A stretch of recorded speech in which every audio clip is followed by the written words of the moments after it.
नमस्कार दोस्तों, स्वागत है आपका एक नई कहानी में। मधु जिसकी शादी 1 महीना पहले ही हुई थी, लेकिन उसे देखकर ऐसा लगता नहीं क्योंकि घर में मिलने वाली डांट फटकार की वजह से वह बहुत परेशान हो चुकी थी। इस बारे में वह किसी को बता भी नहीं सकती थी, लेकिन उसकी सबसे बड़ी हमदर्द कोई और नहीं बल्कि उसकी सास थी। वैसे तो कई बार सास को सही नहीं माना जाता, लेकिन इस बार मधु की सास ने उसका बखूबी साथ दिया। एक दिन मधु खाना बना रही थी। मधु का पति सुमित, तुमने खाना बनाना सीखा है या नहीं? कोई भी खाना सही से नहीं बना पाती हो, एकदम स्वाद नहीं आता। शर्मा जी की पत्नी को देखो, एक से एक डिश बना लेती है। मधु, क्या कमी रह गई खाने में? आप मुझे बता दीजिए, मैं ठीक कर दूंगी। सुमित, तुम्हें खाना बनाना ही नहीं आता। तुम्हारे खाने में बहुत कमियां रहती हैं। ना नमक सही से डालती हो ना मिर्च। ऐसा बोलकर सुमित खाना छोड़कर खड़ा हो जाता है और अपने कमरे में चला जाता है। दूर से ही मधु की सास यह सब देख रही थी और मन ही मन उन्हें पश्चाताप हो रहा था कि आखिर उन्होंने अपने बेटे को औरत की इज्जत करना क्यों नहीं सिखाया।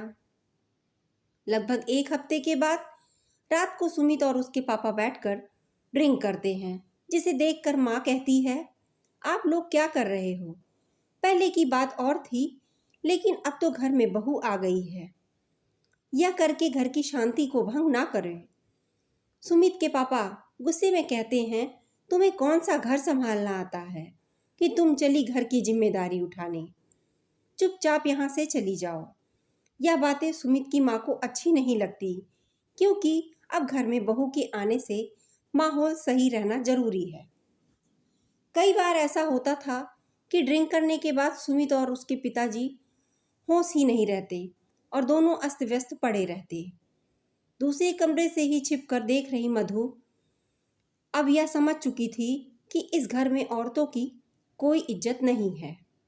एक दिन जब मधु के पति और ससुर अपने काम की वजह से घर से निकले हुए थे, उस समय धीरे से मधु सास के पास बैठकर बोलती है, आज के समय में औरतों को भी इज्जत मिलनी चाहिए जो मर्दों को मिलती है, लेकिन कभी कभी ऐसा हो नहीं पाता। सास, तुम कहना क्या चाहती हो बहू? मैं कुछ समझी नहीं। मधु, देखिए मम्मी जी, मैंने भी देखा है कि पापा जी का व्यवहार आपके प्रति बिल्कुल अच्छा नहीं है और वहीं सुमित का व्यवहार भी मेरे प्रति सही नहीं। इसलिए मैंने आपसे यह बात की है, क्योंकि मुझे ऐसा ही लगता है कि इस घर में औरतों की कोई इज्जत नहीं है। दोनों बातें कर रही होती हैं कि उसी समय सुमित और उनके पिताजी घर में बड़ा सा सोफा लेकर आते हैं, जिसे देखकर सास कहती है, अरे आप यह क्या लेकर आ गए? हमारे घर में तो पहले से ही सोफा रखा हुआ है और एक नया सोफा लेकर आए हैं, और वह भी इतना बड़ा। सुमित के पिताजी, तुमसे किसी ने पूछा क्या? इसके बाद सुमित और पिताजी दोनों मिलकर सोफे को हॉल में सेट करने लगते हैं, जिसे देखकर मधु सास से कहती है, देखा मम्मी जी, मैं यही तो कह रही थी कि हम चाहे उनके लिए कुछ भी कर लें, लेकिन कभी भी इनके दिल में हमारे लिए इज्जत नहीं हो पाएगी, क्योंकि यह कभी हमें खुद के बराबर समझते ही नहीं। मधु की सास अब समझ चुकी थी कि मधु क्या बात करना चाहती है।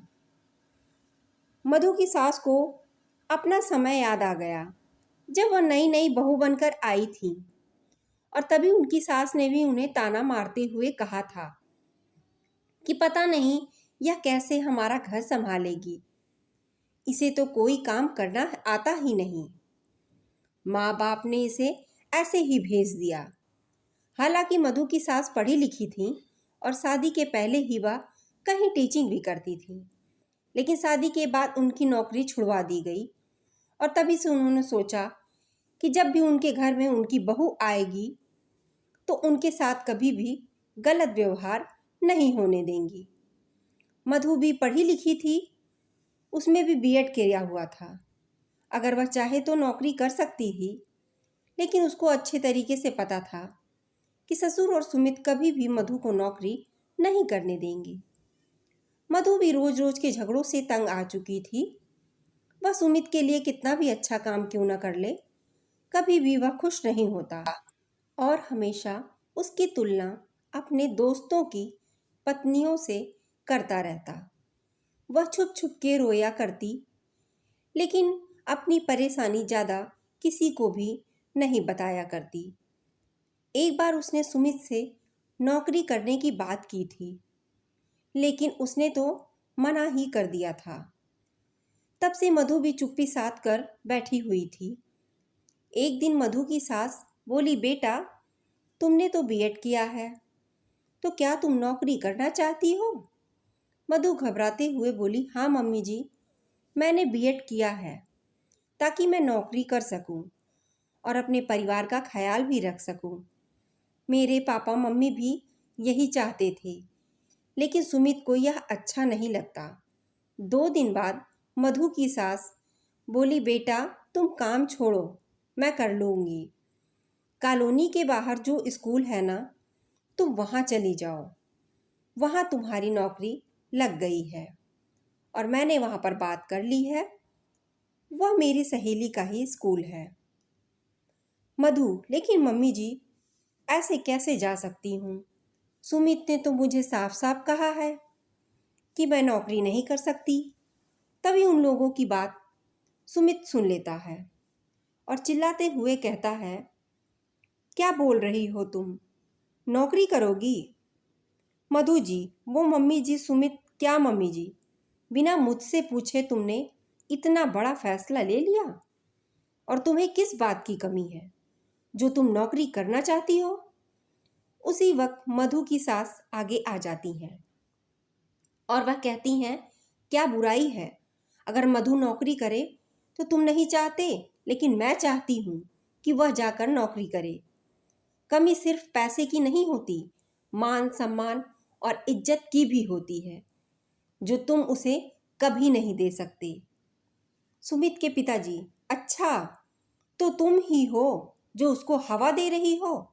जानती नहीं, यहाँ औरतों को फैसला लेने का कोई अधिकार नहीं। सास, आज तक जो मेरे साथ हुआ है मैं अपनी बहू के साथ नहीं होने दूंगी। मैंने अपने सपनों को दरकिनार कर दिया, लेकिन मैं अपनी बहू को कभी ऐसा करने के लिए मजबूर नहीं करूंगी जिसके लिए उसे अपना मन मारना पड़े।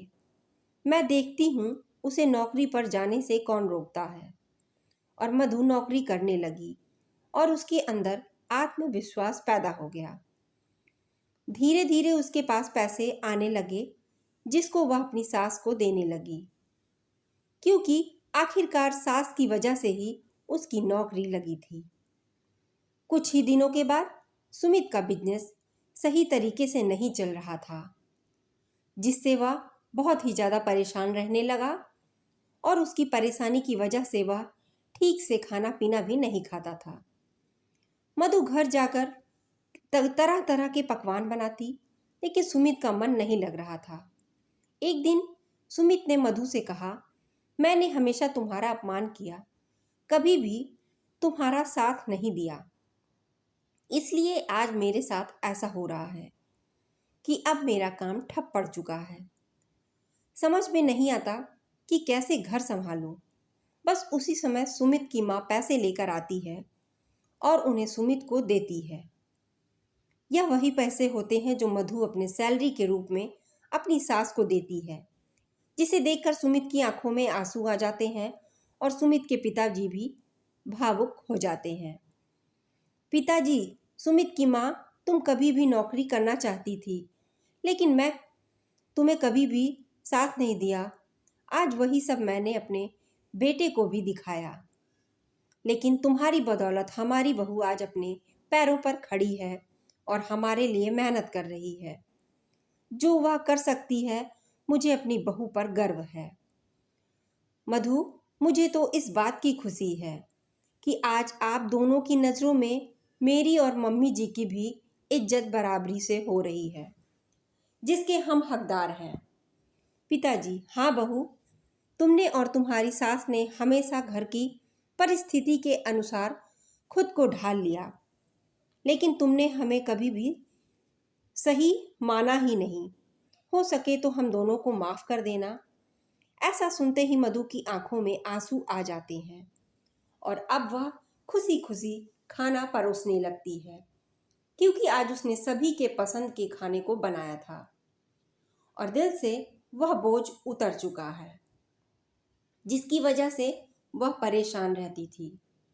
तो दोस्तों, हमें हर इंसान को बराबरी का हक देना चाहिए, फिर चाहे वह औरत हो, आदमी हो, कोई भी हो। दोस्तों, आपको हमारी कहानी कैसी लगी? कमेंट में अपनी राय ज़रूर शेयर करें। अगर आपको वीडियो पसंद आई हो तो चैनल को लाइक, शेयर और सब्सक्राइब करना ना भूलें। धन्यवाद।